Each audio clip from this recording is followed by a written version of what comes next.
눈의 여왕.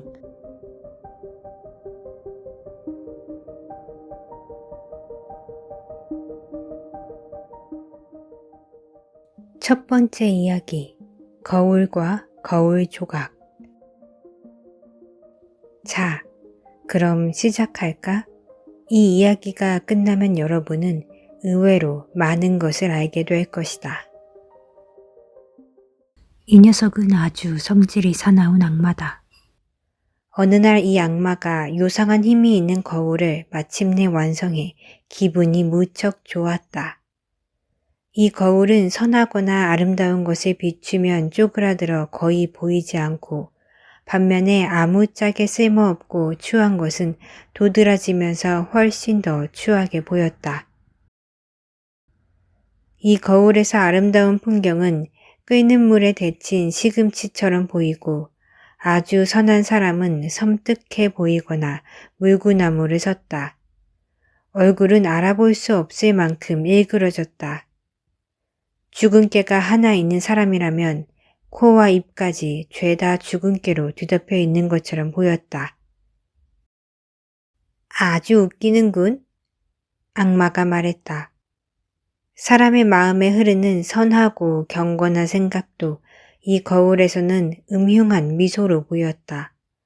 악마는 이 독창적인 발명품에 크게 웃음을 터뜨렸다. 이 악마가 가르치는 학교 학생 악마들은 기적이 일어났다고 모두에게 알렸다. 이제 이 악마들은 처음으로 이 세상과 세상 사람들이 진짜로 어떻게 보이는지 알 수 있다며 떠들어댔다. 녀석들은 이 거울을 들고 허둥지둥 여기저기 돌아다녔다. 마침내 지구상에 살아있는 사람이나 돼지는 이 거울로 온갖 순환을 당했다. 이윽고 악마들은 하늘로 올라가서 천사 그리고 신을 조롱하고 싶었다.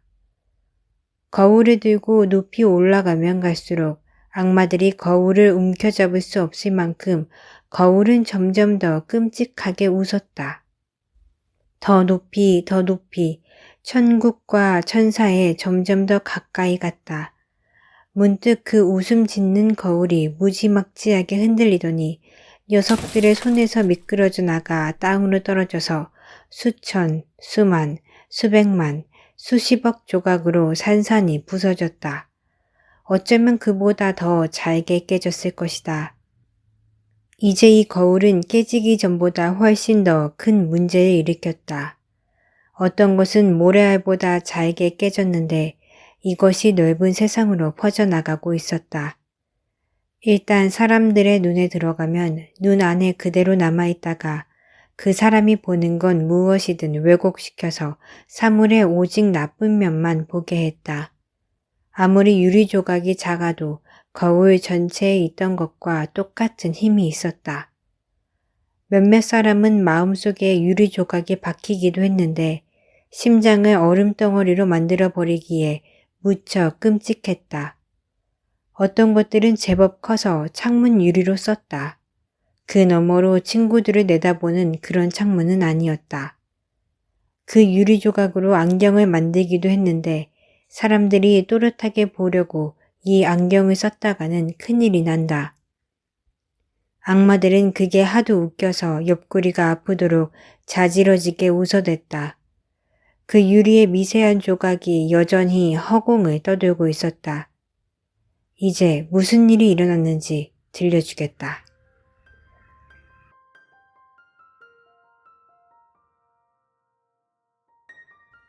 두 번째 이야기, 어린 소녀와 어린 소년. 큰 도시에는 집도 많고 사람도 많기에 작은 마당을 갖기도 쉽지 않아서 사람들 대부분은 화분 하나로 만족해야 했다. 하지만 이 가난한 두 아이가 사는 곳에는 화분보다는 조금 더 큰 텃밭이 겨우 하나 있었다. 둘은 남매는 아니었지만 남매만큼이나 서로를 퍽 아꼈다. 부모님들은 다락방이 서로 가까이 붙어있는 집에 살았다. 두 집 사이 지붕이 만나는 곳에 빗물통이 흐르고 창문이 서로를 마주보아서 서로의 집에 가려면 창문에서 창문으로 그냥 넘어가기만 하면 됐다. 이 창밖에 부모님들이 커다란 상자를 하나 두어서 집에서 먹을 채소와 작은 장미나무도 한 그루 키웠는데 아주 잘 자랐다. 부모님은 이 상자를 빗물통에 걸쳐 두어서 두 아이는 더 가깝게 서로에게 갈 수 있게 되었다. 그것은 마치 꽃 담장처럼 보였다.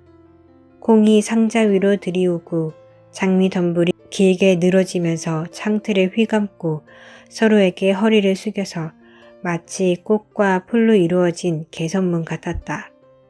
상자는 꽤 높아서 위로 올라가면 안 된다는 것을 알았지만 둘은 종종 자그마한 의자를 지붕으로 내놓고는 장미 아래 앉아서 재밌게 놀곤 했다. 물론 겨울이 되면 이런 즐거움도 사라졌다.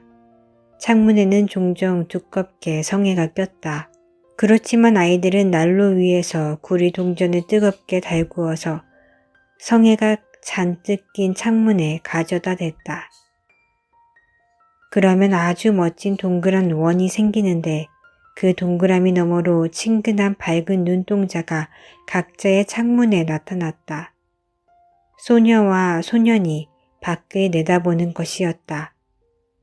소녀의 이름은 게르다이고 소년의 이름은 카이였다. 여름에는 한 걸음만 떼어도 서로 어울릴 수 있었지만 겨울에는 서로의 집에 가려면 아래층으로 내려갔다가 다시 옆집 계단에 올라가야 했다.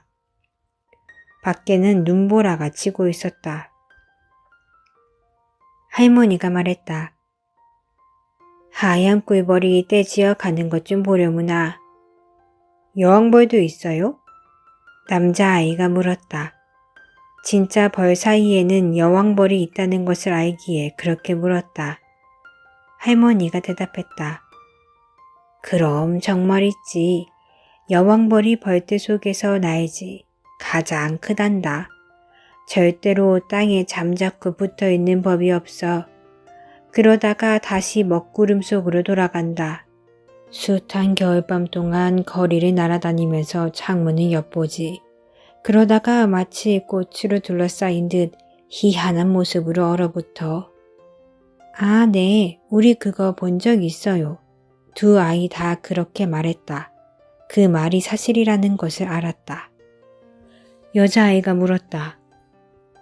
눈의 여왕이 여기에 들어올 수 있을까요? 그러자 남자아이가 소리쳤다. 들어오게 하자. 내가 뜨거운 난로 위에 놓고 확 녹여버릴 테니까. 하지만 할머니는 카이의 머리를 쓰다듬으며 다른 이야기를 들려주었다. 그날 저녁 어린 카이는 집에서 잠자리에 들려다가 창가 의자로 다가가 그 작은 구멍으로 밖을 내다보았다. 눈꽃 몇 송이가 떨어지고 있었는데 가장 큰 눈꽃이 꽃상자 귀퉁이에 날아가 앉았다.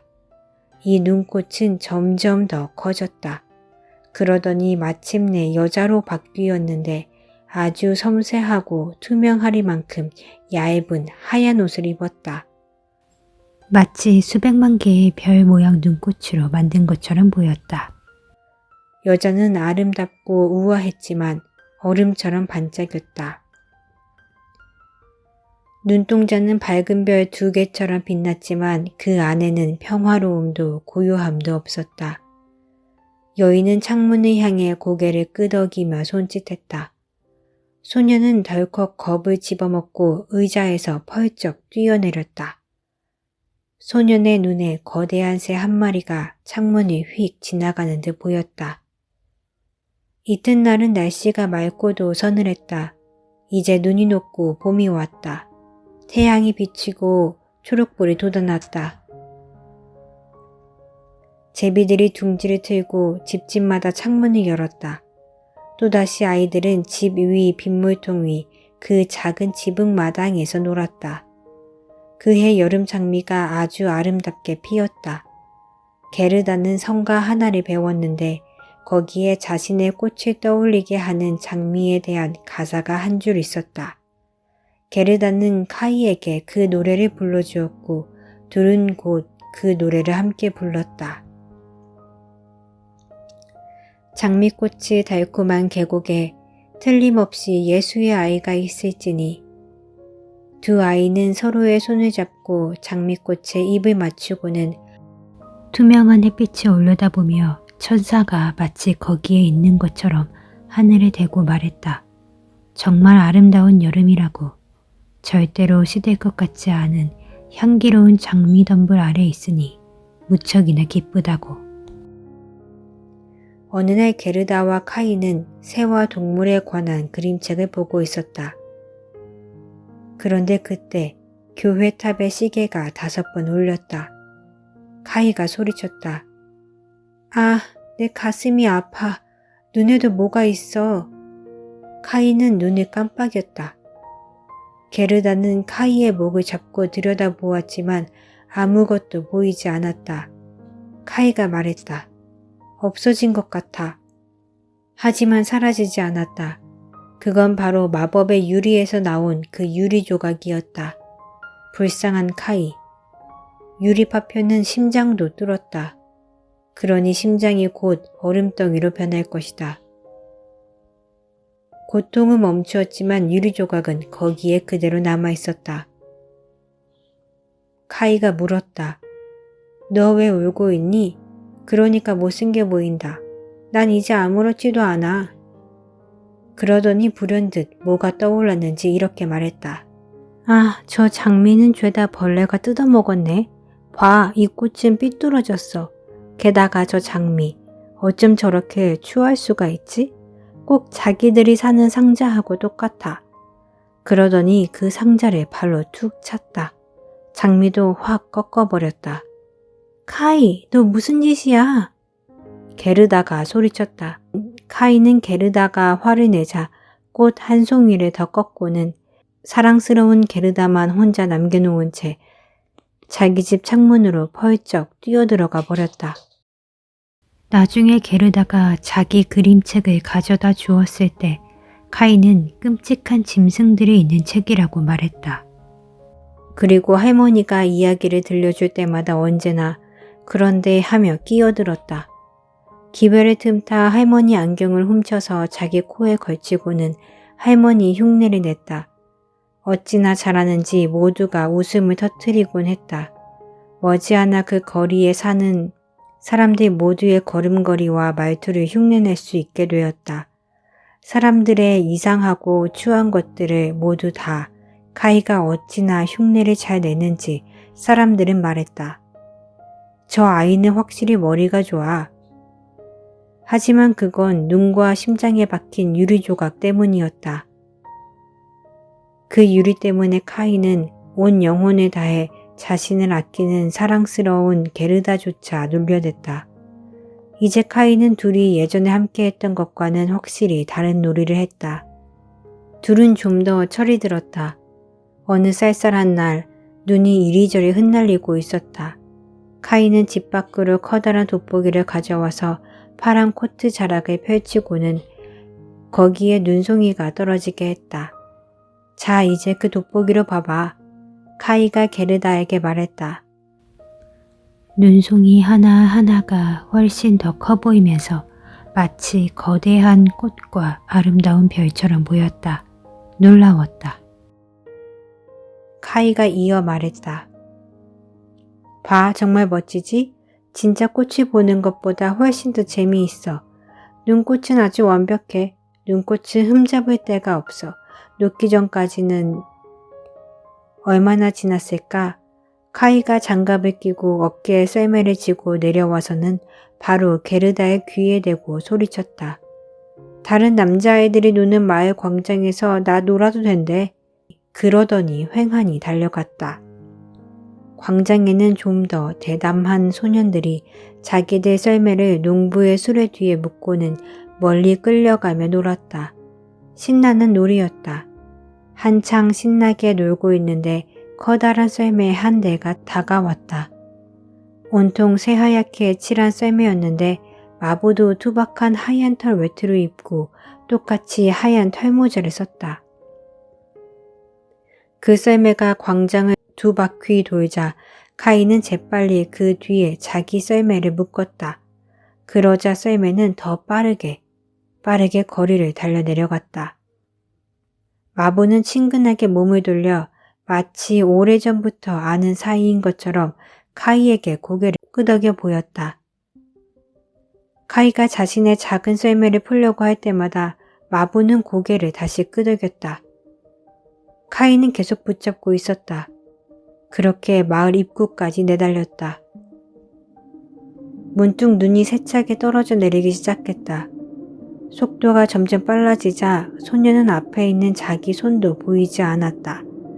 카이는 커다란 썰매에서 빠져나오려 손에 잡은 밧줄을 갑자기 놓아버렸다. 하지만 소용없었다.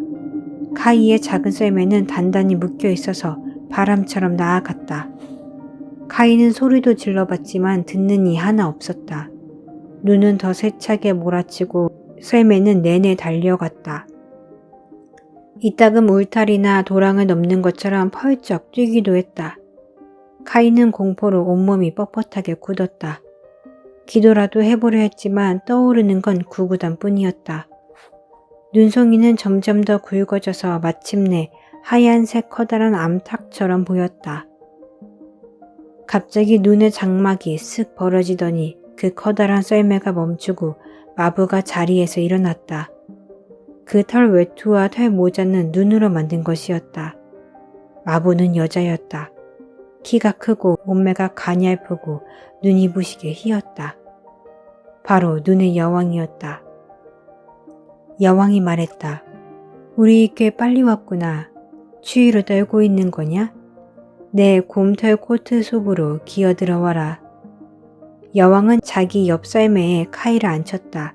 그러고는 카이의 몸을 감싸주었다. 카이는 눈구덩이에 빠진 느낌이 들었다. 아직도 춥니? 여왕이 물었다. 그러고는 카이의 이마에 입을 맞추었다. 그 입맞춤은 얼음장보다 더 차가웠다. 카이는 심장 반이 이미 얼음덩어리였는데도 심장까지 추웠다.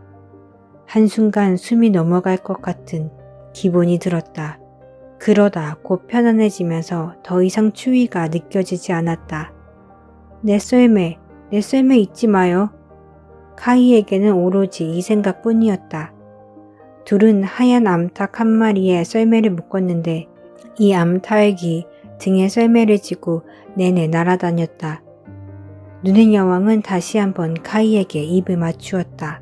카이는 사랑스러운 게르다, 할머니, 집에 있는 모두를 잊었다. 여왕이 말했다. 이제 더 이상 입맞춤은 없다. 그랬다가 너는 죽을 테니까. 카이는 여왕을 쳐다보았다. 여왕은 무척이나 아름다웠다. 이보다 더 아름답고 예쁜 얼굴은 상상할 수도 없었다. 더 이상 얼음으로 만든 사람처럼 보이지 않았다. 카이의 창밖에 앉아서 손짓했을 때의 모습이 아니었다. 카이의 눈에 눈의 여왕은 완벽했다. 그리고 전혀 두렵지 않았다. 그래서 자신이 분수 암산을 할 수 있다는 것, 여러 나라의 인구를 안다는 것도 들려주었다. 여왕은 내내 웃음 지었다. 하지만 안타깝게도 카이는 생각만큼 알고 있는 게 많지 않았다. 카이는 머리 위 드넓은 우주 공간을 올려다보았다. 여왕은 먹구름 위로 카이를 데리고 날아오르고 그 사이 폭풍은 흘러간 옛 노래를 부르듯 쌩쌩 울려 퍼졌다. 두 사람은 숲, 연못, 수많은 대지와 바다 위를 날았다. 빛나는 눈 위를 미끄러지듯 나아갈 때 그 아래로는 바람이 차갑게 휘몰아쳤으며 늑대가 울부짖고 흙까마귀가 비명을 질러댔다. 그러나 저기 위의 달은 크고 환하게 빛났다. 카이는 긴긴 겨울밤 내내 그 달을 쳐다보았다. 그리고 낮에는 눈의 여왕 발치에서 잠을 잤다. 세 번째 이야기, 마법을 부리는 여인의 꽃밭. 카이가 돌아오지 않았을 때 어린 게르다는 어떻게 지냈을까? 카이는 어디에 있을까? 아무도 몰랐다. 누구도 카이의 소식을 전해주지 않았다. 소년들은 카이가 아주 멋진 커다란 마차에 그 작은 썰매를 매달고 따라갔다면서 길을 따라 마을 밖으로 나갔다는 말만 했다. 누구도 카이가 어찌 되었는지 알지 못했다. 사람들은 눈물을 쏟아냈다. 게르다가 누구보다 슬프게 울었다. 사람들은 카이가 죽었다고 말했다. 분명 마을에서 멀지 않은 강에 빠져 죽었을 거라고 했다. 아, 긴 겨울은 정말이지 우울했다. 하지만 봄, 그리고 그 따스한 햇빛이 마침내 찾아왔다. 카이는 죽어서 완전히 사라졌어. 게르다가 말했다. 설마, 햇빛이 말했다. 카이는 죽어버렸어. 게르다가 제비들에게 말했다. 그럴 리 없어. 제비들은 입을 모아 말했다. 마침내 게르다도 그럴 리 없다고 생각하기 시작했다. 어느 날 아침 혼잣말을 했다.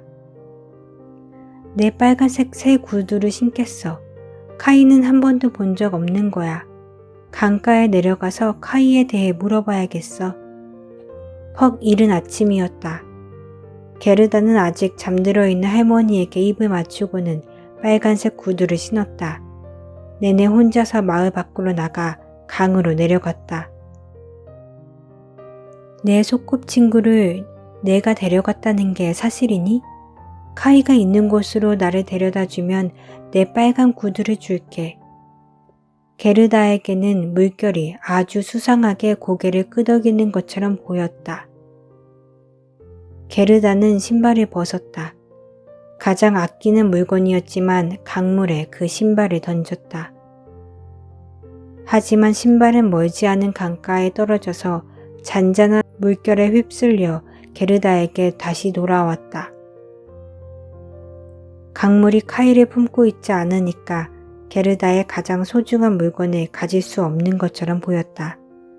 하지만 자신이 신발을 멀리 던지지 못한 게 안타까워서 갈대밭 사이에 있는 배 위로 올라가 배 끝에 서서 다시 물속으로 신발을 던졌다. 하지만 그 배는 묶여있지 않았다. 게르다가 움직이자 배는 강 쪽에서 멀리 떠내려갔다. 게르다는 깜짝 놀라서 다시 물가로 돌아가려고 했지만 배 맞은편에 이르렀을 즈음 배는 이미 강 쪽에서 1m 정도 벗어나 점점 빨리 나아가고 있었다. 어린 게르다는 덜컥 겁을 집어먹고 눈물을 터뜨렸다. 참새 말고는 게르다의 울음소리를 들을 수 있는 이가 아무도 없었다. 참새들은 게르다를 땅으로 데리고 갈 수가 없었다. 물가를 따라 날아가며 그저 짹짹거리기만 했다. 우리 여기 있어. 우리가 여기 있어. 마치 게르다를 위로하는 것 같았다. 배는 아래로 휩쓸려 내려가고 게르다는 양말만 신은 채 그저 차분히 앉아 있었다. 그 빨간 구두는 뒤에서 둥둥 떠내려 왔지만 배가 계속 앞으로 나아가고 있어서 속도를 따라잡지 못했다. 양쪽 강가의 풍경은 무척 아름다웠다. 꽃들이 사랑스럽게 피고 나무들은 무성하고 언덕은 소떼와 양떼가 먹을 풀밭이 가득했다. 사람은 단 한 명도 보이지 않았다. 게르다는 생각했다. 아마 강이 카이가 있는 곳으로 나를 데리고 가려나 봐. 그 생각을 하자 기분이 좀 나아졌다. 일어나서 몇 시간이고 아름다운 초록색 강둑 풍경을 지켜보았다.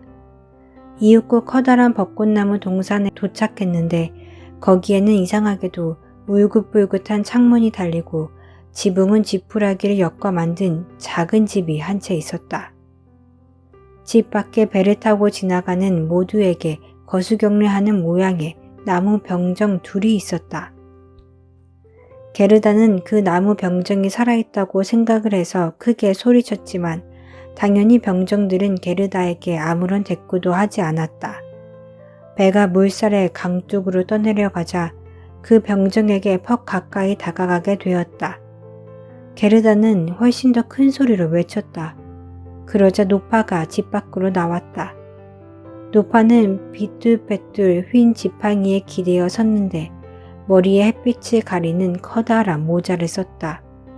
모자 위에 아주 아름다운 꽃그림이 그려져 있었다. 노파가 소리쳤다. 가엾은 것. 어쩌다가 이 큰 물살에 길을 잃은 거니? 이 넓은 곳으로 어쩌다가 지금껏 쓸려왔어?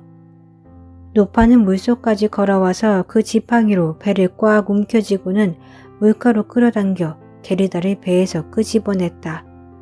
게르다는 다시 땅을 밟아서 아주 기뻤다.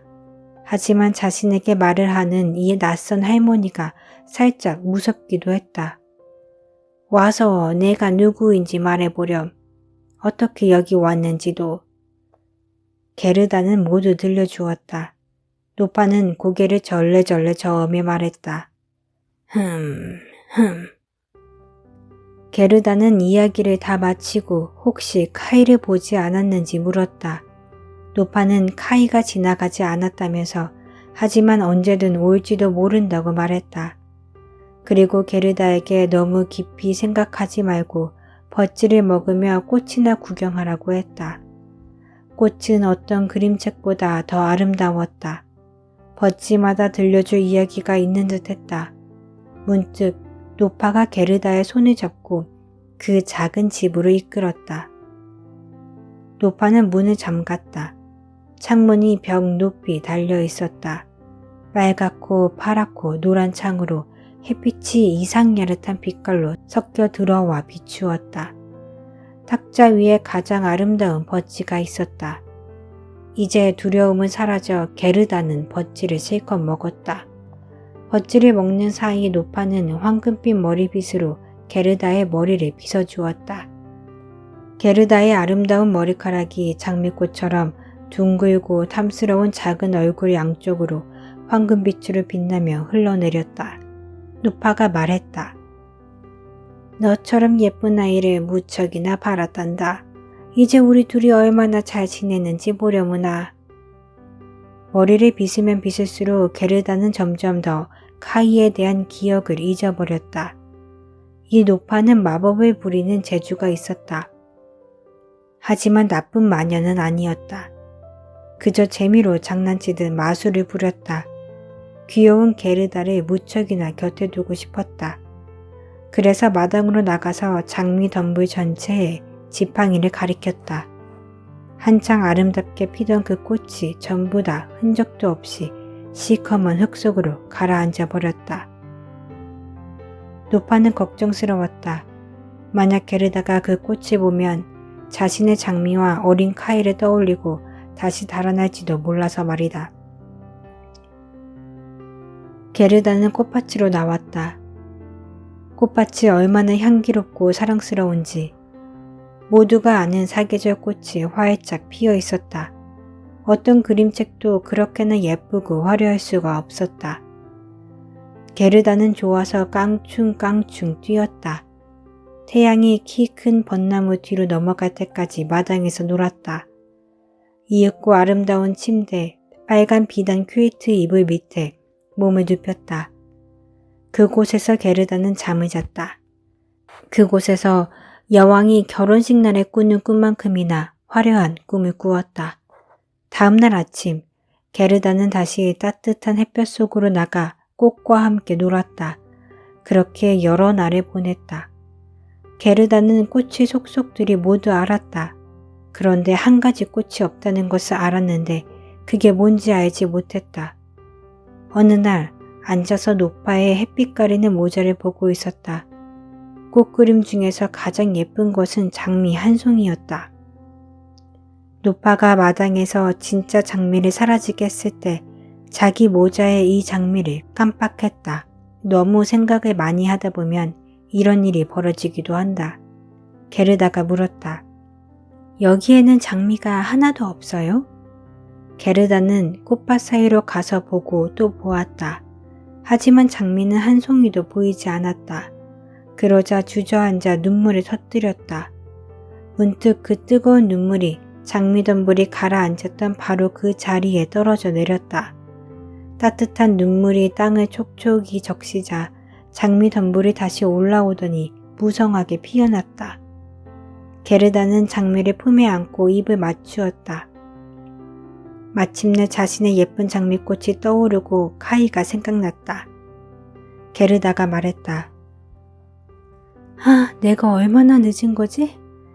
카이를 빨리 찾아야 해. 게르다는 장미에게 물었다. 그 애가 어디 있는지 아니? 그 애가 죽어서 사라졌을까? 그러자 장미꽃이 말했다. 그 애는 죽지 않았어. 우리는 죽은 사람들이 있는 땅 속에 있었는데 그곳에 카이는 없었어. 고마워. 게르다는 꽃송이 모두에게 가서 입을 맞추며 물었다. 카이가 어디 있는지 아니?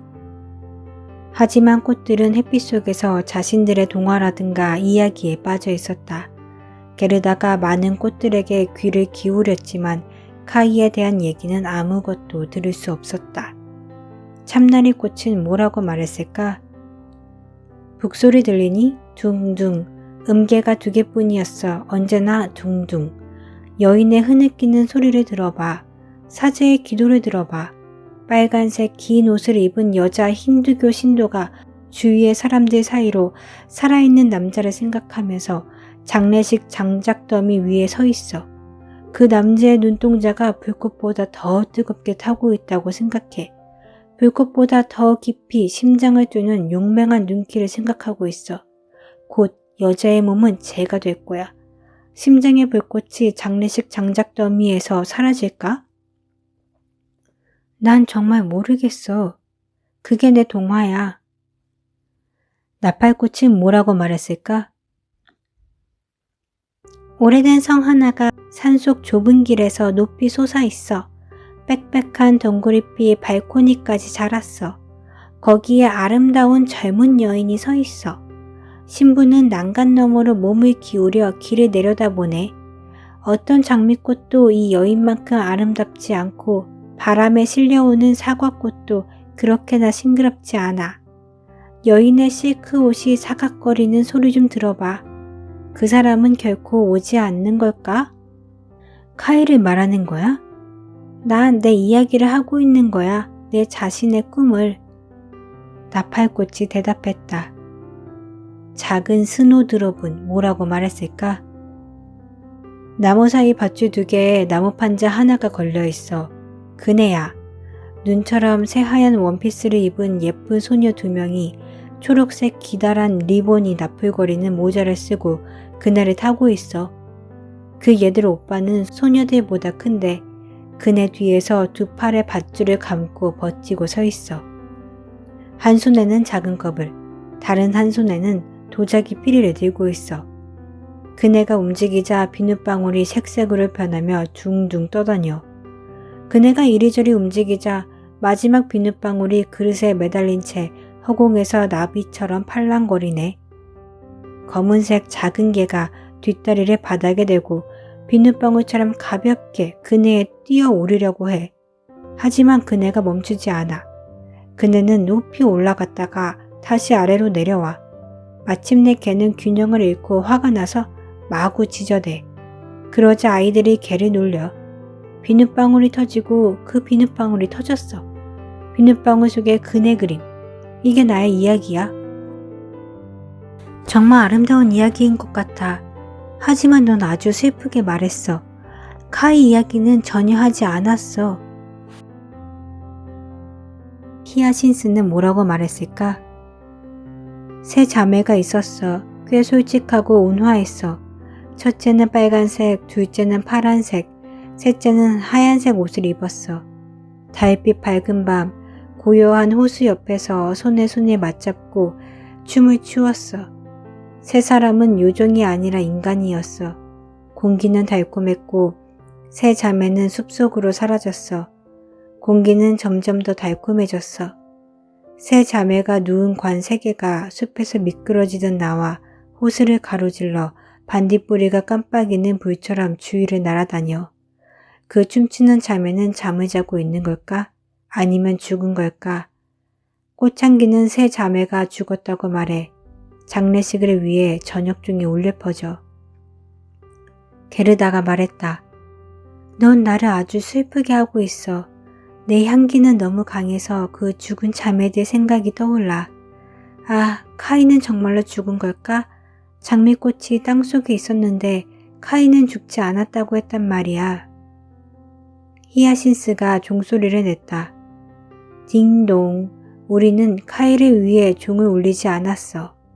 우리는 그 애를 몰라. 우리는 그저 우리 노래를 부르고 있어.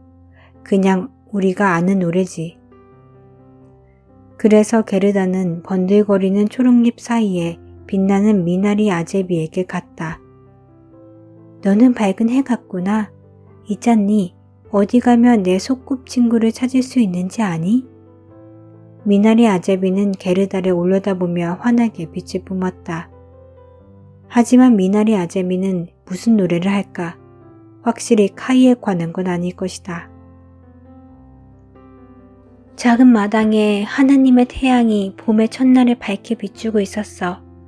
햇빛은 옆집 흰 벽을 따라 반짝였어. 그리고 봄에 처음으로 핀 노란색 꽃들이 따스한 햇살 속에서 황금처럼 빛났어. 늙은 할머니가 밖에 나와 의자에 앉아 있었어. 가난하지만 무척이나 아름다운 여인, 할머니의 손녀가 잠시 집에 들르러 왔어.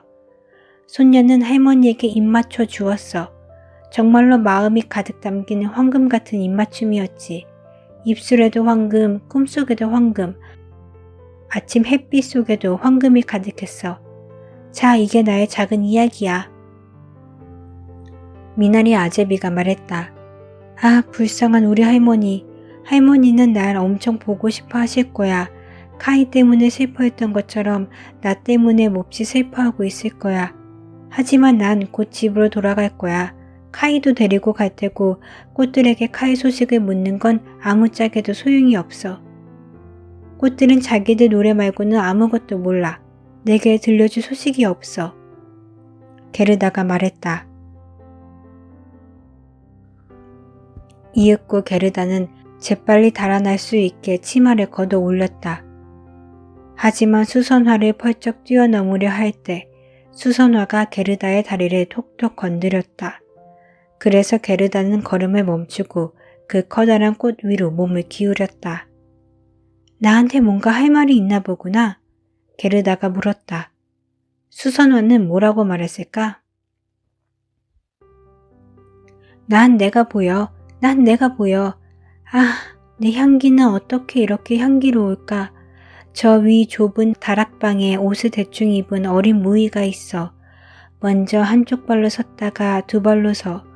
무희는 세상을 경멸해. 그 무희는 환상 속에 살아. 손에 든 천 조각에 주전자 물을 따라 부어. 청결은 정말 대단한 미덕이야. 무희의 하얀색 옷이 고리에 걸려 있어. 그 옷 또한 주전자 안에서 빨아서 지붕 위에 말렸어. 무희는 그 옷을 입고 목에 사프란색 스카프를 둘러 옷을 더 희게 돋보이게 했어. 발끝을 뾰족하게 세워. 다리 하나로 얼마나 균형을 잘 잡는지 봐. 난 내가 보여. 난 내가 보여. 난 관심 없어. 그런 이야기를 왜 나한테 하지? 게르다가 말했다. 그러고는 마당 끝으로 달려갔다. 문이 닫혀 있었지만 게르다는 녹이 쓴 걸쇠를 마구 흔들어 마침내 걸쇠가 풀리고 문이 열렸다. 게르다는 맨발로 넓은 세상으로 도망쳐 나왔다. 3번이나 뒤를 돌아봤지만 쫓아오는 사람은 아무도 없었다. 마침내 게르다는 더 이상 달릴 수 없었다. 그래서 커다란 바위에 앉아 쉬었다. 고개를 들어보니 여름이 가고 이제 늦가을이 되었다. 언제나 태양이 비추고 사계절 내내 꽃들이 활짝 피어있는 아름다운 마당 안에서 이처럼 세월이 빨리 지나갔으리라고는 전혀 생각할 수 없었다. 이런, 내가 너무 오랫동안 시간을 허비했어. 여긴 벌써 가을이야. 더 이상 꾸물거릴 수 없어. 게르다가 말했다. 그러고는 자리에서 일어나 달리기 시작했다. 하지만 발이 아프고 피곤했다. 주변의 모든 게 너무나 차갑고 황량했다. 기다란 버드나무 잎은 샛노랗게 물들고 축축한 안개가 이슬방울처럼 후두둑 흘러내렸다. 나뭇잎이 하나둘 땅에 떨어졌다. 야생 자두나무만 아직 열매를 품고 있었다. 하지만 그 열매는 너무 시어서 이 끝이 아플 정도였다. 아, 주변에 보이는 이 넓은 세상이 얼마나 우울하고 칙칙해 보이는지.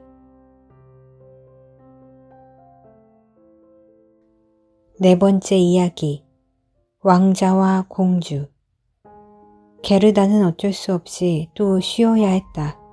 그때 맞은편에서 커다란 까마귀 한 마리가 게르다 앞 하얀 눈 위로 총총 다가왔다.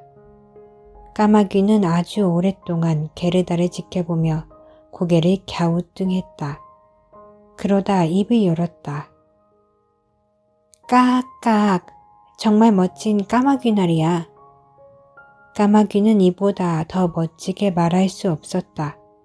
그래도 왠지 소녀가 측은했다. 그래서 이 드넓은 세상에서 혼자서 어디로 그렇게 가고 있냐고 물었다. 게르다는 혼자서라는 말을 듣고 까마귀가 무슨 말을 하는지 이해했다. 그리고 까마귀에게 그동안 있었던 이야기를 모두 들려주었다. 그러고는 카이를 못 봤냐고 물어봤다. 까마귀는 고개를 무겁게 끄덕이고는 말했다. 어쩌면 봤을 수도, 어쩌면 그럴 수도. 뭐라고? 정말 본 것 같아? 꼬마 소녀가 소리쳐 물었다. 까마귀에게 입 맞추며 죽어라 꽉 껴안았다. 진정하라고. 내가 본 게 그 꼬마 카이일지도 몰라. 하지만 그렇다 해도 그 아이는 공주 때문에 널 잊었을 거야. 까마귀가 말했다. 카이가 공주랑 같이 산다는 거야? 게르다가 물었다. 그래, 잘 들어봐. 하지만 내가 너희 언어로 말하는 건 무척 힘들어. 내가 까마귀 말을 알아들을 수 있다면 내가 훨씬 더 쉽게 말할 수 있을 텐데. 까마귀가 말했다. 난 까마귀 말 몰라. 우리 할머니는 아시지만 아기들이 하는 말을 알아듣는 것처럼 진작 배워뒀으면 좋았을걸. 게르다가 말했다. 됐어. 내가 최대한 너한테 말해줄게. 하지만 그게 그다지 잘하는 일인지는 모르겠다. 까마귀가 말했다. 그러고는 자기가 아는 이야기를 전부 들려주었다. 지금 우리가 사는 이 왕국에 무척 똑똑한 공주가 있어. 그건 당연하지. 공주는 이 세상 신문은 모조리 읽고 다 까먹었어. 그렇게 똑똑해. 얼마 전에 공주는 왕이 되었어. 그건 사람들이 예상했던 것만큼 그렇게 즐겁지 않았어. 그래서 공주는 옛 노래를 흥얼거렸어. 왜, 정말 왜, 나는 결혼하면 안 되지? 그거 좋은 생각이야. 공주가 말했지. 공주는 묻는 질문에 제대로 대답할 수 있는 신랑감을 찾는 즉시 결혼하기로 마음을 먹었어. 그저 근엄한 표정으로 멀뚱멀뚱 옆에 서 있는 사람 대신 말이야. 그런 사람은 정말 지겹거든. 공주는 북을 쳐서 궁궐의 귀부인을 모두 모이게 했어. 부인들은 공주의 생각을 듣고 모두 기뻐했어. 아, 정말 좋아요. 우리도 똑같은 생각을 하고 있었어요. 부인들이 말했어. 정말이야. 내가 하는 말은 한마디 한마디 다 사실이야. 내게는 궁정을 마음대로 돌아다니는 유순한 내 사랑이 있거든. 내 사랑이 전부 다 이야기해줬어. 까마귀가 말했다. 물론 까마귀의 애인은 역시 까마귀였다. 다 끼리끼리 노는 법이니 말이다. 즉각 신문이 발행되었어. 신문에는 하트 모양 테두리에 공주 이니셜이 적혀 있었어. 용모단정한 젊은 남자는 누구나 궁정으로 와서 공주와 대화를 나눌 수 있다는 내용이 실렸어. 최고로 말을 잘하는 사람, 그리고 궁정에서 가장 잘 어울릴 것 같은 사람을 공주가 남편으로 고를 거라고 했지. 그래, 내 말 믿어. 내가 지금 여기 앉아있는 것처럼 그 이야기도 명확한 사실이야. 사람들이 성으로 몰려들었어. 엄청난 인파가 모여 발 디딜 틈이 없었지. 하지만 첫째 날은 물론이고 둘째 날에도 아무도 선택받지 못했어. 밖에 길거리에 있을 때 사람들은 모두 입담이 좋았어. 하지만 보초들이 은빛 실로 수르누운 군복을 입고 지키고 선 궁정문에 들어서서 금빛 실로 수르누운 군복을 입은 신하들이 줄지어 서 있는 계단을 올라 휘황찬란하게 불을 밝힌 접견실에 도착했을 때는 할 말을 잃었지. 왕좌에 앉은 공주 앞에 섰을 때 공주의 마지막 말을 앵무새처럼 따라하는 게 고작이었어. 공주는 자기 말이나 따라하는 소리는 전혀 듣고 싶지 않았지. 까마귀가 말했다. 접견실에 오는 사람들은 모두 수면제를 잔뜩 마시고 잠이 들기라도 한 것 같았어. 하지만 거리로 나오자마자 한시도 쉬지 않고 끊임없이 이야기를 했어. 지원제의 줄이 마을 입구에서 궁전까지 길게 이어졌어. 나도 직접 가서 봤어. 사람들은 배도 고프고 목도 말랐어. 하지만 궁정에서는 아무것도 주지 않았어. 미지근한 물 한 잔 주지 않았지. 확실히 똑똑한 지원자 몇몇은 샌드위치를 싸왔어. 하지만 이들은 옆 사람과 나눠 먹지 않았어. 모두 이렇게 생각했지. 저 인간이 배고프게 보이도록 놔둬야 해. 그러면 공주는 저 인간을 선택하지 않을 테니까. 까마귀가 말했다. 그런데 카이는? 우리 카이는 언제 왔어? 그 사람들 틈에 끼어 있었어? 여유 좀 가져. 시간을 갖고 좀 기다려봐. 이제 그 이야기 하려고 하잖아. 셋째 날 어린 사람 하나가 말도 없고 마차도 없이 궁정으로 과감하게 성큼성큼 걸어 올라갔어. 그 아이의 눈은 내 눈처럼 반짝반짝 빛났지. 게다가 긴 머리가 무척 멋졌어. 하지만 옷은 형편없었지. 아, 카이가 맞네. 이제 카이를 찾았네. 게르다가 손뼉을 치고 기뻐하며 말했다. 그 아이는 등에 작은 배낭을 메고 있었어. 까마귀가 게르다에게 말했다. 아니야, 그건 분명 그 아이 썰매였을 거야. 카이는 길을 떠날 때 썰매를 가지고 있었어. 게르다가 말했다. 그럴지도 모르겠네. 그걸 자세히 보지는 않았거든. 하지만 내 사랑이 말했어. 그 아이가 궁의 문으로 걸어 들어오며 은빛 보초들을 보았을 때, 계단을 올라오며 금빛 보초들을 보았을 때 그 아이는 전혀 주눅들지 않았다고.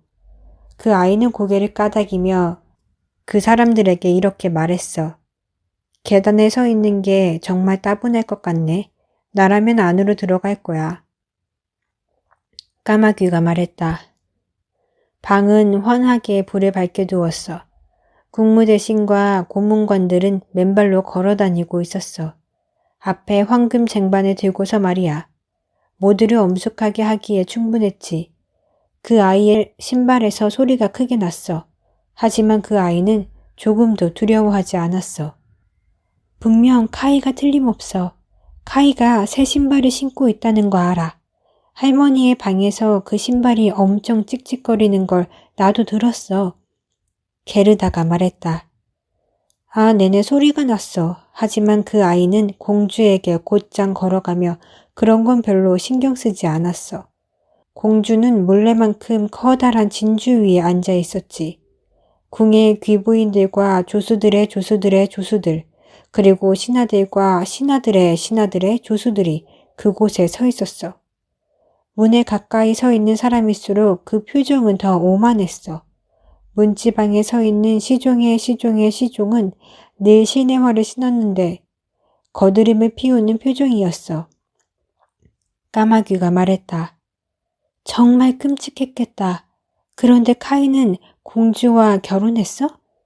게르다가 크게 소리쳤다. 내가 까마귀가 아니었다면 내가 공주와 결혼했을 거야. 나한테 약혼녀가 있어도 말이야. 사람들이 그러는데 그 애는 내가 까마귀 언어로 말할 때처럼 아주 유창하게 말을 했대. 내 사랑이 그렇게 말해줬어. 그 아이는 씩씩하고 잘생겼어. 게다가 그 아이는 공주한테 알랑거리려는 게 아니라 공주의 지혜를 들으려고 왔어. 그 애는 공주가 마음에 들었고 공주도 그 애가 마음에 들었어. 물론 카이는 정말 그래. 카이는 너무 똑똑해서 분수도 암산으로 할 수 있어. 아, 제발 날 그 성으로 데리고 가줘. 게르다가 말했다. 말이야 쉽지. 우리가 어떻게 그럴 수 있겠어? 내 사랑과 한번 이야기해볼게. 내 사랑이 어쩌면 뭔가 방법을 알려줄지도 몰라. 하지만 너처럼 어린 소녀는 절대 성에 들어가지 못한다는 걸 알아둬야 해. 까마귀가 말했다. 아, 들어갈 수 있을걸? 카이가 내 소식을 들으면 밖으로 나와 나를 당장 데리고 들어갈 거야. 게르다가 말했다. 저기 저 문 옆에서 내가 올 때까지 기다리고 있어. 까마귀가 말했다. 그러고는 고개를 저으며 날아갔다. 어둠이 내려앉았을 때 까마귀가 돌아왔다. 까악까악, 내 사랑이 너 칭찬하더라. 이 빵 한 조각 너 주래. 내 사랑이 이걸 부엌에서 찾아냈어. 거기에는 빵이 충분해. 넌 배고프겠다. 넌 맨발로는 궁정 안으로 들어갈 수 없어. 은빛 옷을 입은 보초와 금빛 옷을 입은 군인들이 절대 안으로 들여보내지 않을 거야. 하지만 그렇다고 올 필요는 없어. 우리는 방법을 찾아낼 테니까. 내 사랑이 침실로 곧장 통하는 계단을 알아. 그곳 열쇠를 어디에 두는지도 알고 있어. 까마귀가 말했다. 이윽고 게르다와 까마귀는 정원으로 들어가 나뭇잎이 하나둘씩 떨어지는 넓은 산책로를 따라 걸어갔다. 궁정의 불빛이 하나둘씩 꺼질 때 까마귀는 게르다를 이끌고 살짝 열려있는 뒷문으로 갔다. 아, 게르다의 심장은 두려움과 그리움으로 마구 뛰었다. 뭔가 잘못을 저지르는 것 같은 느낌이 들었다. 그래도 정말 사랑스러운 카이인지 확인하고 싶었다. 그래, 틀림없이 카이일 것이라고 생각했다. 카이의 반짝이는 눈빛과 긴 머리카락을 떠올렸다. 집에서 장미나무 아래 앉아 웃을 때 어떤 모습이었는지 또렷이 기억났다. 카이는 게르다를 보면 정말 반가워할 것이다. 자신을 찾으러 이렇게 멀리까지 온 이야기를 들으면 정말 반가워할 것이다. 카이가 집에 돌아오지 않아 사람들이 모두 슬퍼했다는 걸 알면 무척 반가울 것이다. 게르다는 두렵기도 기쁘기도 했다. 이제 둘은 계단에 올라갔다.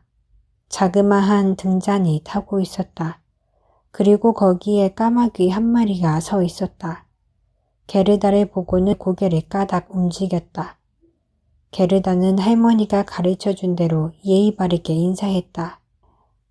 내 약혼자가 당신 이야기 많이 했어, 귀여운 소녀. 네 이야기는 누구에게나 무척 감동적이야. 저 등잔을 조심스럽게 들어. 내가 앞장설게. 우리는 곧장 계속 가야 해. 그러면 아무하고도 마주치지 않을 거야. 까마귀가 말했다. 누군가 우리 뒤를 따라오는 것 같아. 게르다가 말했다. 뭔가 휙 지나갔다. 벽에 들이운 그림자 같았다. 그림자가 가느다란 다리와 흔들리는 갈기의 말 모양으로 비쳤다. 거기에는 말에 올라탄 남자와 여자 사냥꾼의 그림자도 있었다. 저건 꿈일 뿐이야. 왕실 주인들한테 사냥을 가자고 데리러 온 거야. 이건 오히려 다행이야. 이건 사람들이 잠들어 있는 동안 네가 그 사람들을 볼 수 있는 좋은 기회가 될 테니까. 하지만 장담하는데 내가 높은 지위와 권력에 오를 때 너는 고마워하는 마음도 잊지 않을 거야. 궁의 까마귀가 말했다. 쯧쯧, 그런 말 할 필요는 없어. 숲에서 온 까마귀가 말했다. 이제 일행은 첫 번째 방으로 들어갔다. 벽에 아름다운 꽃이 가득한 장밋빛 넓은 방이었다. 꿈 그림자들이 너무 빨리 지나가는 바람에 게르다는 귀족들을 제대로 볼 수 없었다. 계속 화려한 방이 이어져서 게르다는 무척 당혹스러웠다. 마침내 왕실 침실에 이르렀다. 침실 천장은 값비싼 유리 잎사귀가 달린 거대한 종려나무 가지 같았다. 방 한가운데에는 침대 2개가 커다란 황금 줄기에 매달려 있었다. 그리고 침대는 백합 모양이었다. 하얀색 침대에 공주가 누워 있었다. 또 다른 침대는 빨간색이었다. 게르다는 카이를 찾으러 빨간 침대로 뛰어올랐다. 게르다가 진홍색 꽃잎 하나를 들춰보니 가느다란 갈색 목덜미가 보였다. 분명 카이임에 틀림없었다. 게르다는 카이의 이름을 외치며 등잔을 가까이 가져다 댔다. 말에 탄 꿈들이 다시 방 안으로 뛰어들어왔다. 잠에서 깨 고개를 돌린 사람은 카이가 아니었다. 왕자는 목만 카이를 닮았다. 왕자는 젊고 잘생겼다. 공주가 백합처럼 하얀 자기 침대에서 밖을 내다보며 무슨 일이냐고 물었다.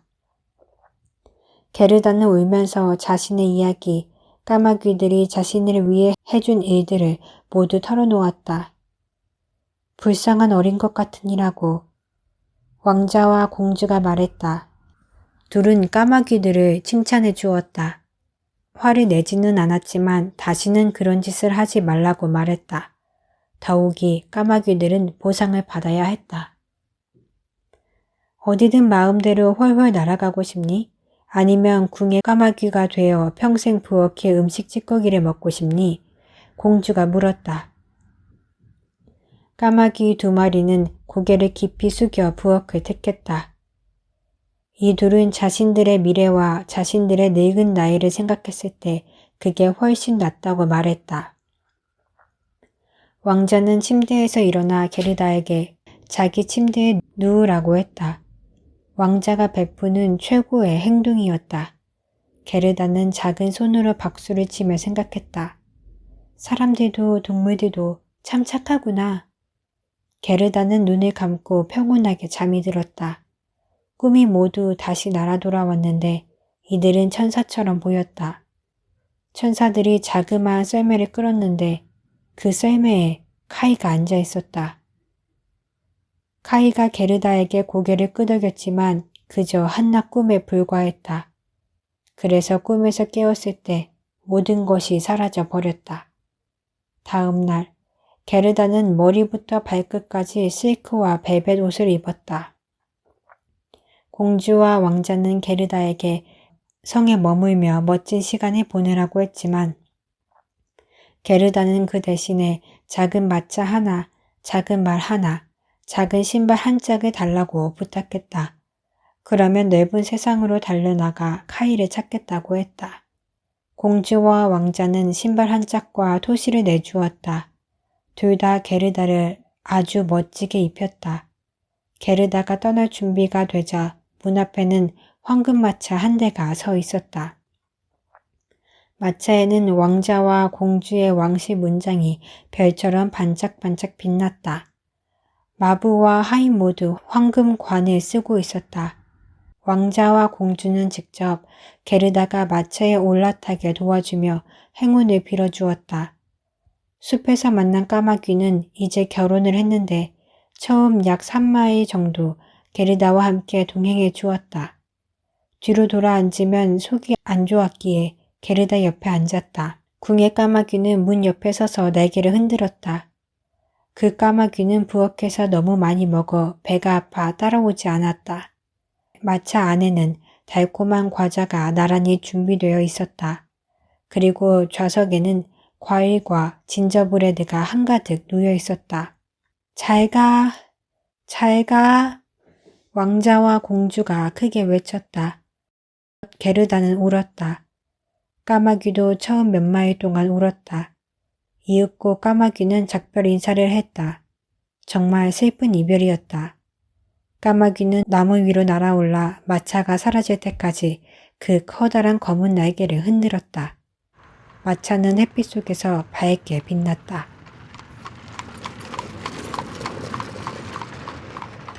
5번째 이야기, 산적의 딸.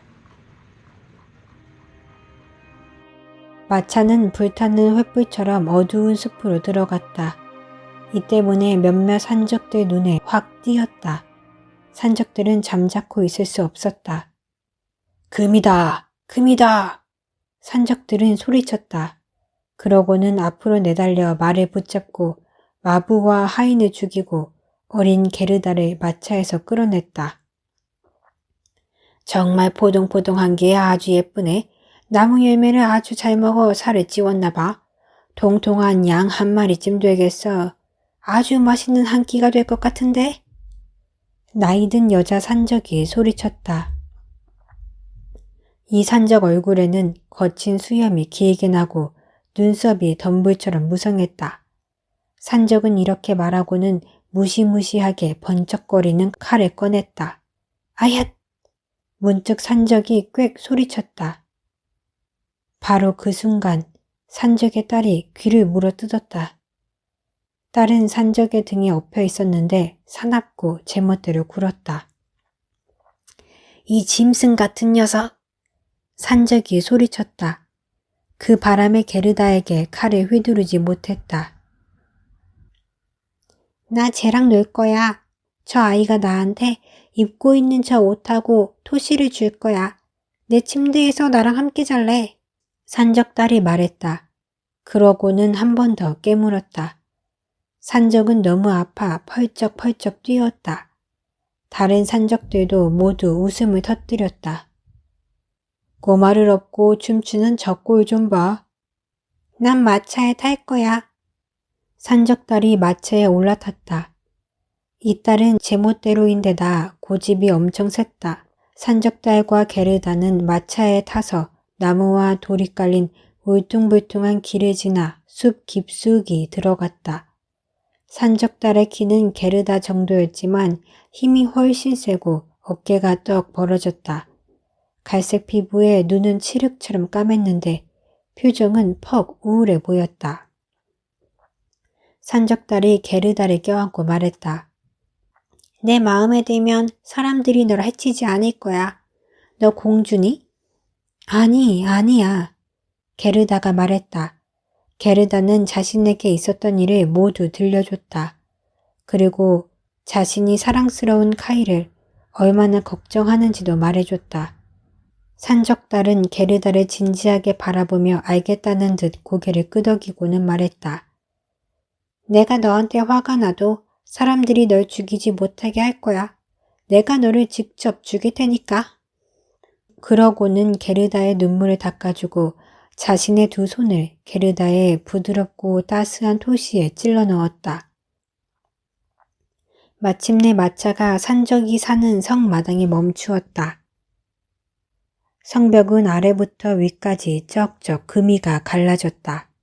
까마귀와 갈까마귀들이 성벽에 뚫린 총구멍 사이로 날아다니고 사람도 잡아먹을 정도로 커다란 개들이 공중에 펄쩍펄쩍 뛰었다. 하지만 짖는 게 금지되었기에 짖지 않았다. 돌이 깔리고 연기 자욱한 낡은 방 한가운데에 불이 활활 타올랐다. 그 연기가 천장까지 차오르며 밖으로 나갈 길을 찾았다. 커다란 가마솥에는 수프가 펄펄 끓고 꼬치에 토끼고기가 익어가고 있었다. 너는 오늘 밤 나랑 우리 동무들이랑 같이 잔다. 산적딸이 말했다.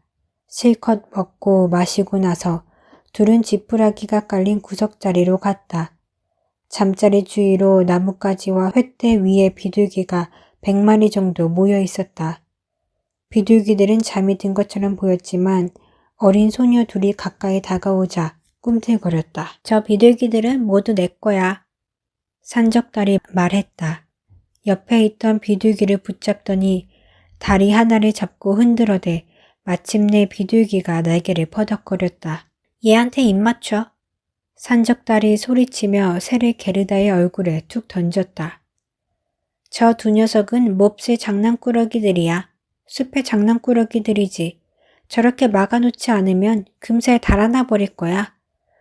그러고는 저 높은 곳 벽에 나무 막대기로 막아놓은 구멍을 가리키며 말했다. 그리고 이건 내 단짝 친구 배애야. 그러더니 술록의 뿔을 확 잡아당겼다. 술록의 목에는 반짝반짝 빛나는 구리 목걸이가 걸렸다. 녀석을 잘 감시해야 해. 안 그러면 곧장 달아날 테니까. 매일 밤마다 나는 녀석의 목을 칼날로 간지럽혀. 그러면 녀석이 잔뜩 겁을 집어먹거든. 산적딸은 벽의 구멍에서 기다란 칼 하나를 꺼내 술록의 목에 겨누었다. 불쌍한 동물이 발버둥 치자 산적달은 마구 웃으며 게르다를 자기 침대로 끌어당겼다. 자면서 계속 칼을 들고 있을 거야? 게르다가 살짝 겁먹은 표정으로 칼을 바라보며 물었다. 난 언제나 칼을 들고 자. 무슨 일이 일어날지 아무도 모르잖아? 그건 그렇고 내가 어린 카이에 대해 아까 나한테 해준 말, 내가 넓은 세상을 방황한 이유에 대해 다시 말해줘. 산적달이 말했다. 게르다는 이야기를 모두 다시 들려줬다. 그러는 사이 야생 비둘기들은 머리 위 새장에서 구구 울어대고 집 비둘기들은 잠이 들었다. 산적달은 한 손으로 게르다의 목을 움켜잡고 다른 손으로는 칼을 꽉 쥔 채 잠이 들었다. 그러고는 누구나 들을 수 있을 만큼 시끄럽게 코를 골았다. 하지만 게르다는 전혀 눈을 감을 수 없었다. 자신이 살아남을지 죽게 될지 전혀 알지 못했다. 산적들은 불가에 앉아 노래하고 마셔댔다. 그리고 나이든 그 여자 산적은 제주 넘기를 했다. 게르다가 보기에는 꽤 끔찍했다. 이윽고 숲 비둘기가 말했다. 구구구구, 우리가 카이를 봤어. 하얀 암탉이 그 아이 썰매를 끌었어. 카이는 눈의 여왕의 썰매에 앉아 있었어. 여왕의 썰매는 우리 둥지가 있는 나무 위까지 바짝 스쳐 지나갔어. 눈의 여왕은 어린 것들을 다 날려 죽여버렸어요. 우리만 살아남았어. 구구구구. 거기서 하는 말, 그게 무슨 말이야? 눈의 여왕은 어디로 갔어? 뭐 아는 거 없어? 게르다가 소리쳐 물었다. 눈의 여왕은 분명 라플란드로 갔을 거야. 거기는 늘 눈하고 얼음으로 덮여 있어. 네 옆에 묶여있는 술록한테 물어보지 그래? 술록이 게르다한테 말했다. 그래, 눈부시게 아름다운 그 땅은 얼음과 눈으로 덮여 있어. 그 드넓고 반짝이는 들판에 맘대로 뛰어다닐 수 있지. 눈의 여왕은 거기에 여름 숙소가 있어. 하지만 여왕의 본거지는 북극 근처에 있는 성이야. 스피스 베르겐이라고 부르는 섬에 있지. 아, 카이, 사랑스러운 카이. 게르다가 한숨 지었다. 잠자코 누워있어. 안 그러면 칼로 네 배를 푹 찔러버릴 거야. 산적달이 말했다. 아침에 게르다는 숲에 사는 비둘기들이 해준 말을 모두 산적달에게 들려줬다. 산적달은 곰곰 생각에 잠긴 표정이었다. 고개를 끄덕이고는 크게 소리쳤다. 나한테 맡겨!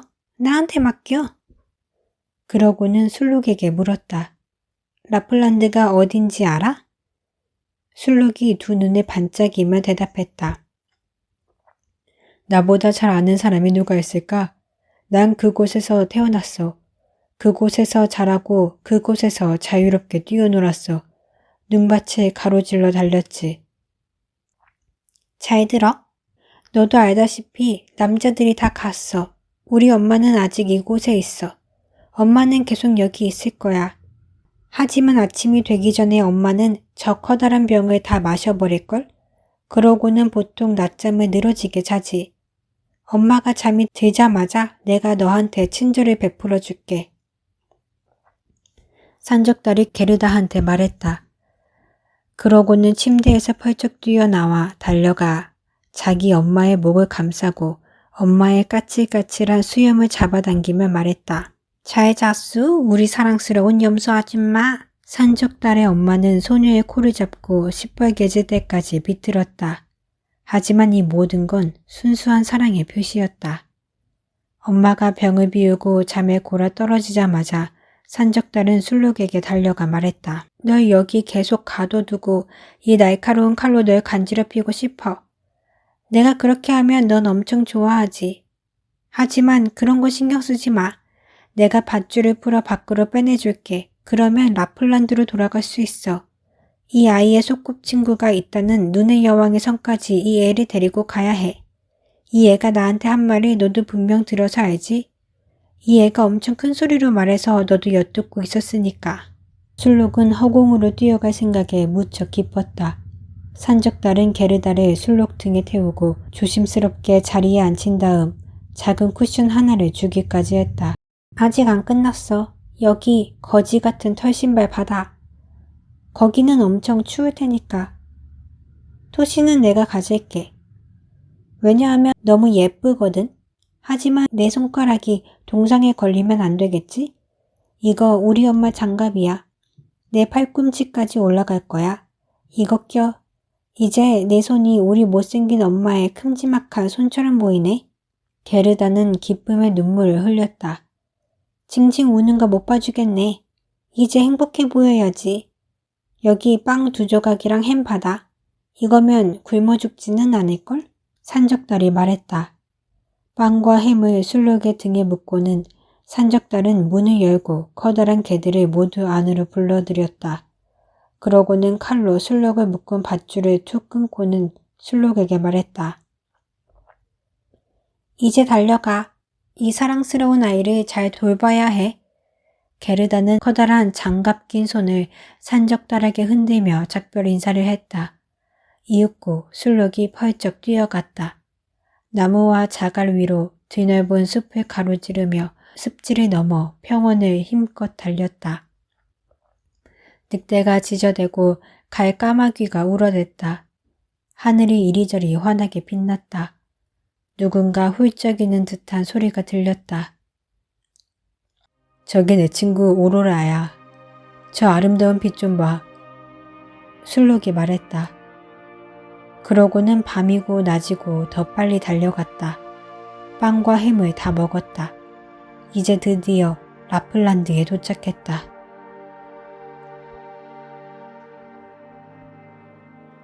6번째 이야기, 라프족 여인과 핀족 여인. 술록은 작은 오두막 앞에서 멈췄다. 그곳은 대충 지은 허름한 집이었다. 지붕은 금방이라도 주저앉을 것 같았고 문은 너무 낮아서 식구들은 납작 엎드려 기어서 드나들어야 했다. 집에는 늙은 라프족 여인 말고는 아무도 없었다. 그 여인은 고래 기름 등잔에 생선을 굽고 있었다. 술록은 그 여인에게 게르다의 이야기를 모두 들려줬다. 하지만 그 전에 자기 이야기가 훨씬 더 중요하다고 생각했기에 자신의 이야기부터 들려줬다. 게다가 게르다는 너무 추워서 한마디도 할 수가 없었다. 아, 이 불쌍한 것 같은 이라고. 아직도 갈 길이 많이 남았어. 아, 핀마크로 가려면 몇백 마일은 더 가야 해. 거기에서 눈의 여왕이 휴가를 보내며 매일 밤마다 파란색 불꽃을 불태우고 있지. 내가 말린 대구 위에 정가를 적어줄게. 내겐 종이가 없거든. 그 정가를 저기 위쪽에 사는 핀족 여인에게 가지고 가. 그 여자는 나보다 훨씬 더 많은 걸 내게 알려줄 수 있을 거야. 라프족 여인이 말했다.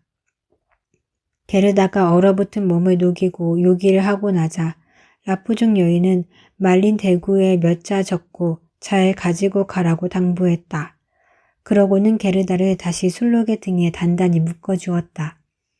술록은 다시 달렸다. 밤새도록 하늘은 탁탁 쑥씩 소리를 내며 아름다운 오로라를 선사했다. 마침내 핀마크에 도착해 핀족 여인의 집 굴뚝을 두드렸다. 문이라고 할 만한 게 없었기 때문이다. 집은 무척 뜨거웠다. 그래서 핀족 여인은 거의 벌거벗은 채로 집안을 돌아다녔다. 몸집이 작고 더러운 그 여자는 곧장 게르다가 장갑과 신발과 옷을 벗도록 도와주었다. 그렇지 않으면 집안에서 버티기 힘들었다. 그러고 나서 여자는 술록의 머리 위에 얼음 조각 하나를 올려놓고는 대구에 적힌 글을 읽었다. 그걸 3번 읽고 외운 다음에 대구를 수프 냄비에 넣었다. 대구는 먹을만 했다. 여자는 뭐든 허투루 버리는 법이 없었다. 술록은 그 여자한테 자신의 이야기를 먼저 들려주고 어린 게르다 이야기를 했다. 핀족 여인은 알았다는 듯 눈을 깜빡였지만 아무 말도 하지 않았다. 술록이 말했다. 당신은 엄청 현명한 분이군요. 당신이 목화실로 세상의 바람을 모조리 묶을 수 있다는 거 난 알아요. 뱃사람이 매듭을 풀면 우리가 좋아하는 바람이 불어요.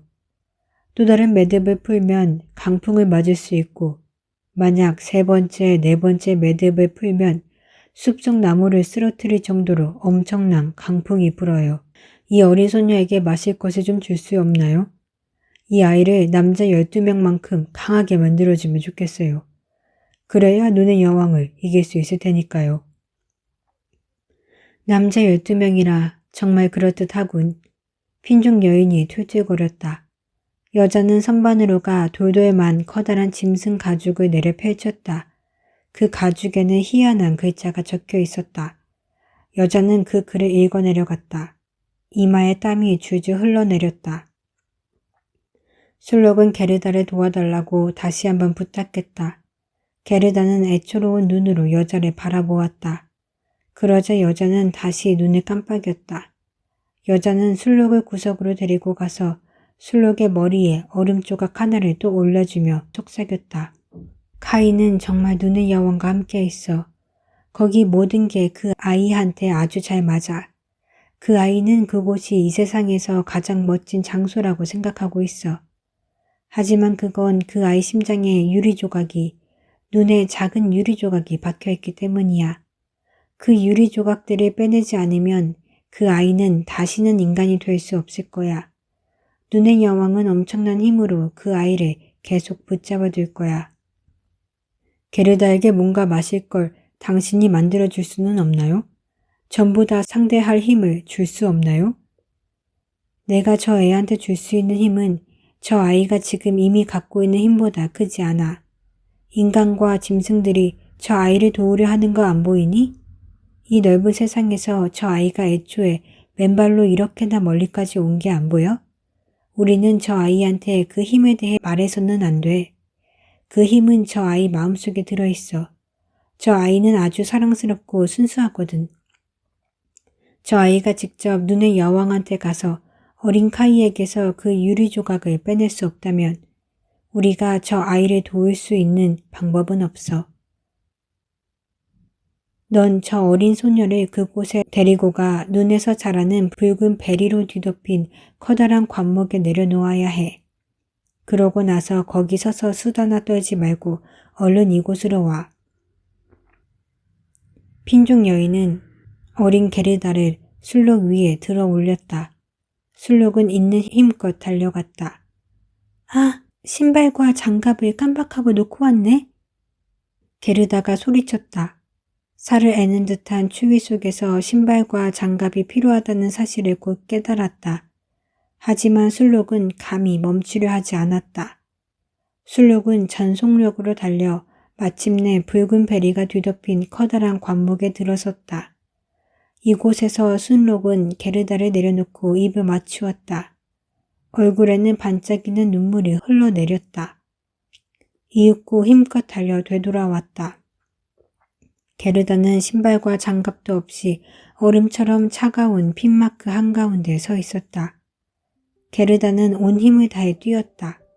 눈송이가 게르다를 향해 휘몰아쳤다. 하지만 그 눈송이는 하늘에서 떨어지는 게 아니었다. 하늘에는 구름 한 점 없이 오로라가 불타오르고 있었기 때문이다. 눈송이가 땅으로 휘몰아쳤다.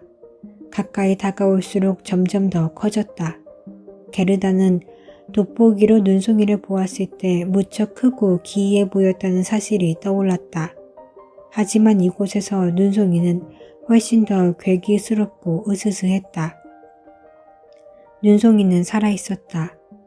이 눈송이는 눈의 여왕의 선발대로 정말 기괴한 모양이었다. 너무 많이 자란 흉측한 호저를 닮은 것도 있었다. 어떤 건 또리를 튼 뱀처럼 생겼는데 사방으로 머리를 내밀고 있었다. 털을 죄다 곤두세운 뚱뚱한 어린 공처럼 생긴 눈송이도 있었다. 모두 하얗게 반짝반짝 빛났다. 모두 살아있는 눈송이였다.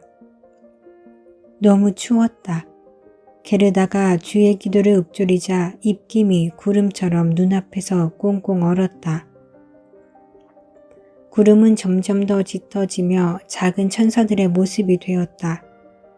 연기 구름이 땅에 닿으며 점점 더 커져갔다. 천사들은 모두 머리에 투구를 쓰고 손에는 방패와 창을 들었다. 점점 더 늘어났다. 게르다가 기도를 마치자 한 무리의 천사들이 게르다를 둘러싸고 있었다. 천사들은 창으로 끔찍한 눈송이들을 찌르고 수천 조각으로 베어버렸다. 게르다는 아무런 방해도 받지 않고 경쾌하게 걸어갔다. 천사들이 게르다의 손과 발을 비벼 따뜻하게 해주었다. 게르다는 눈의 여왕의 궁전으로 힘차게 걸어갔다. 하지만 이제 우리는 카이가 어떻게 지내는지 알아야 한다. 게르다는 카이의 마음속에서 아주 멀리 밀려났다. 카이는 게르다가 궁전 밖에 왔다는 생각은 조금도 하지 못했다. 7번째 이야기. 눈의 여왕의 궁정에서는 무슨 일이 있었나? 그리고 그 뒷이야기. 성벽은 휘몰아치는 눈으로, 창문과 문은 살을 애는 듯한 바람으로 지었다. 성에는 100개도 넘는 방이 있었는데 그 방은 바람에 휩쓸려온 눈으로 만들었다. 가장 큰 방은 수마에 뻗어 있었다. 방마다 오로라의 불꽃으로 환했다. 모두 엄청 크고 모두 텅 비었다. 모두 얼음장처럼 춥고 모두 화려했다. 즐거움의 흔적이라고는 하나도 없었다. 북극곰이 폭풍의 음악에 맞춰 뒷발로 어기적 걸으며 최고의 예의범절을 과시하는 그런 사소한 춤도 없었다. 눈먼 곰의 가죽 또는 새끼들을 위해 수건을 숨기는 놀이를 하는 조촐한 파티도 열리지 않았다. 암컷 흰 여우들이 수다를 떨어대는 오후의 조촐한 커피 모임도 없었다. 눈의 여왕의 방은 다 텅 비고 크고 추웠다. 오로라는 규칙적으로 빛을 내 언제 가장 높고 언제 가장 낮을지 정확히 알 수 있었다. 드넓고 텅 빈 눈의 방 한가운데 꽁꽁 언 호수가 하나 있었다.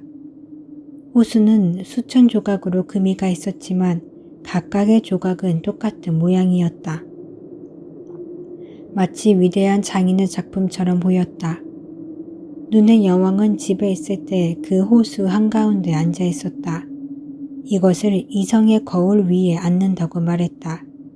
이 거울은 이 세상에서 유일무이한 최고의 물건이라고 했다. 카이는 추위에 온몸이 새파랗게 변해 거의 시커매졌다. 하지만 추위를 느낄 수 없었다. 눈의 여왕이 입을 맞추어 떨지 않게 해주었다. 또한 카이의 심장은 거의 얼음으로 변해버렸다. 카이는 뾰족하고 납작한 얼음 조각을 이리저리 움직이며 패턴으로 맞추려 했다. 우리가 집에서 하는 자그맣고 납작한 나무 조각들을 특정한 디자인으로 꿰맞추는 중국 퍼즐 게임과 비슷했다. 얼음처럼 차가운 이성 게임에서 조각을 교묘하게 늘어놓았다. 눈에 박힌 유리 조각 때문에 그 패턴들이 눈에 확 들어오고 가장 중요한 게 보였다. 카이는 조각을 배열해 수많은 단어를 만들어냈다. 하지만 자신이 그렇게나 맞추고 싶어하는 한 가지 단어는 결코 알아차릴 수 없었다. 그 단어는 영혼이었다. 눈의 여왕은 카이에게 이렇게 말한 적이 있었다. 내가 알아맞히면 넌 너 자신의 주인이 될 수 있어. 그럼 내가 너한테 이 세상을 주겠다. 그리고 스케이트 한 벌도 새로 주지. 하지만 카이는 그걸 알아맞힐 수 없었다. 난 이제 따뜻한 나라로 날아가겠다. 검은 가마솥을 들여다봐야 해. 눈의 여왕이 카이에게 말했다. 검은 가마솥이란 에트나 화산과 베수비오 화산을 뜻했다. 살짝 하얗게 칠해야 해. 그래야 하거든. 그러면 오렌지하고 포도나무가 마음을 푹 놓을 거야. 그러고는 날아가 버렸다. 카이는 그 텅 빈 얼음장 방 안에 혼자 앉아 얼음 조각으로 퍼즐을 맞추었다. 머리에서 딱딱 소리가 날 지경이었다. 하도 꼿꼿하게 잠자코 앉아 있어서 누군가는 마치 얼어 죽었다고 생각했을 것이다. 불현듯 게르다가 살을 애는 바람에 그 큰 문을 지나 성 안으로 걸어 들어왔다. 게르다가 저녁 기도를 읊자 바람이 잦아들었다. 게르다는 차갑고 텅 빈 넓은 방 안으로 들어섰다. 마침내 카이의 모습이 보였다. 카이를 한눈에 알아봤다. 얼른 달려가 품에 안았다. 카이를 꼭 껴안고 울부짖었다. 카이, 사랑하는 카이, 마침내 널 찾았어. 하지만 카이는 꼼짝 않은 채 꼿꼿하고 차갑게 앉아 있었다. 게르다는 뜨거운 눈물을 쏟아냈다. 눈물이 카이의 몸에 떨어져 곧장 심장으로 들어갔다. 그 눈물이 얼음덩어리를 녹이고 그 안에 박힌 유리 조각을 태워 없앴다. 카이는 게르다를 올려다봤다. 그러자 게르다가 노래했다. 장미꽃이 달콤한 계곡에 틀림없이 예수의 아이가 있을지니. 카이가 갑자기 눈물을 터뜨렸다. 실컷 눈물을 흘리고 나니 눈에 박힌 작은 유리 조각이 씻겨 나왔다. 게르다, 우리 사랑스러운 게르다. 이렇게 오랫동안 어디 갔었던 거야? 그리고 내가 지금 어디에 있는 거야? 카이는 게르다를 알아보고는 행복에 겨워 소리쳤다. 이윽고 주변을 둘러보더니 이어 말했다. 여기 정말 춥다. 엄청 넓고 아무것도 없어. 카이는 게르다를 꼭 안았다. 게르다는 웃었다. 마침내 행복한 눈물이 게르다의 뺨을 타고 흘러내렸다. 이들의 행복은 너무나도 아름다워서 유리조각조차 곁에서 춤을 추며 행복을 함께 나누었다. 유리조각은 점차 지쳐갔다. 이제 하나의 패턴으로 떨어지며 눈의 여왕이 카이에게 말했던 바로 그 단어를 만들었다. 카이가 스스로 주인이 되어 온 세상과 새 스케이트 한 짝을 얻기 위해 찾아야만 하는 바로 그 단어를. 게르다는 카이의 뺨에 입을 맞추었다. 그러자 뺨이 다시 발그레해졌다. 게르다는 카이의 눈에 입을 맞추었다. 카이의 눈이 게르다의 눈처럼 초롱초롱 빛났다. 게르다는 카이의 손과 발에 입을 맞추었다. 카이는 다시 튼튼하고 건강해졌다. 눈의 여왕은 이제 언제든 내킬 때 돌아올지 모른다. 카이를 풀어준 말이 얼음덩이에 적혀 있었다. 카이와 게르다는 손을 맞잡고 거대한 성을 느릿느릿 빠져나왔다. 둘은 할머니에 대해, 지붕 위의 장미에 대해 이야기를 나누었다. 걸을 때마다 바람이 먹고 태양이 비쳤다.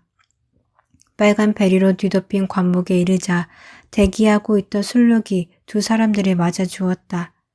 술록은 사랑스러운 술록짝과 함께 있었는데 그 술록에게는 이 아이들이 마실 수 있는 따뜻한 우유가 있었다. 술록이 아이들에게 입을 맞춰 주었다. 이윽고 이 술록들이 게르다와 카이를 태우고 먼저 핀족 여인에게로 갔다. 아이들은 그곳 뜨거운 방에서 몸을 녹였다. 핀족 여인이 집으로 가는 방향을 알려주었다. 아이들은 라프족 여인에게로 갔다.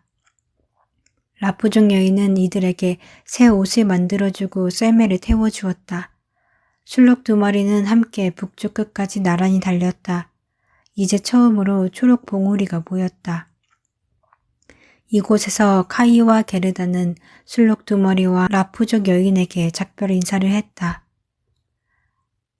안녕. 작은 새들이 처음으로 짹짹 짖어대는 소리가 들렸다. 주변 숲에는 이제 초록 봉우리가 가득했다. 문득 숲에서 말을 탄 소녀가 당당하게 나왔다. 게르다는 그 말을 알아봤다. 그 말은 한때 황금 마차를 몰았었다. 말에 탄 소녀는 머리에 빨간색 모자를 쓰고 허리춤에는 권총 2자루를 차고 있었다. 바로 그 산적의 딸이었다. 산적딸은 집에 있는 게 지겨워져 북극 나라로 여행을 떠났던 것이다. 그곳도 마음에 들지 않으면 세상은 넓으니 산적딸이 갈 수 있는 곳은 널려 있었다. 산적딸은 게르다를 한눈에 알아봤다. 게르다 또한 산적딸을 알아봤다. 즐거운 만남이었다. 산적딸이 카이에게 말했다. 너 돌아다니는데 일가견이 있구나? 누군가 널 위해 지구 끝까지 달려갈 만한 가치가 너한테 있는지 정말 알고 싶네. 하지만 게르다는 산적딸의 뺨을 토닥이며 왕자와 공주에 대해 물었다. 둘은 외국으로 여행 중이야. 게르다에게 알려주었다. 까마귀는? 까마귀는 죽었어. 까마귀의 사랑이 이제 혼자가 되었어. 그 까마귀는 검은 양털 조각을 다리에 두르고 있어. 자기 연민에 빠졌어. 모두 터무니없는 짓이야. 이제 내 이야기 좀 해봐. 무슨 일이 있었는지, 어떻게 카이를 찾아냈는지. 산적딸이 말했다. 게르다와 카이는 산적딸에게 자신들의 이야기를 들려주었다. 어이쿠 얼씨구, 그럼 다 잘 되었네. 산적딸은 악수를 나누고 둘의 마을을 지나가게 되면 꼭 찾아가겠다고 약속했다. 그러고는 말을 타고 떠나갔다. 카이와 게르다는 손을 꼭 잡았다. 길을 걷는 내내 화창한 봄 날씨가 이어졌다. 땅은 초록으로 물들고 꽃이 흐드러지게 피었다. 교회 종소리가 울리고 커다란 마을에 높은 첨탑이 눈에 들어왔다. 둘이 살던 마을이다. 게르다와 카이는 곧장 할머니 집으로 걸어가 계단을 올라 방 안으로 들어갔다. 모든 게 떠나올 때와 똑같았다. 시계가 째깍거리고 시계바늘이 시간을 알려줬다. 하지만 문 안으로 들어선 순간 한 가지 변한 것을 알아차렸다. 두 사람은 이제 어른이 되어 있었다. 열린 창문으로 지붕 위 장미가 보였다. 작은 의자 2개가 여전히 그곳에 있었다. 카이와 게르다는 그 의자에 앉아 서로의 손을 꼭 잡았다. 둘 모두 마치 몹쓸 꿈이었던 것처럼 눈의 여왕이 살던 궁정의 차갑고 호화로운 텅 빈 공간을 까맣게 잊었다. 할머니는 신의 선한 햇빛을 받으며 자리에 앉아 성서를 읽어주었다. 어린아이와 같지 아니하면 천국에 들어갈 수 없다. 카이와 게르다는 서로의 눈을 들여다보았다. 둘은 자신들이 부르던 오랜 성가의 끝을 마침내 깨달았다. 장미꽃 달콤한 계곡에 틀림없이 예수의 아이가 있을지니. 둘은 이제 어른이 되어 그곳에 앉았다. 하지만 마음은 여전히 아이였다. 이제 여름이 되었다. 따뜻하고 눈부시게 아름다운 여름이었다.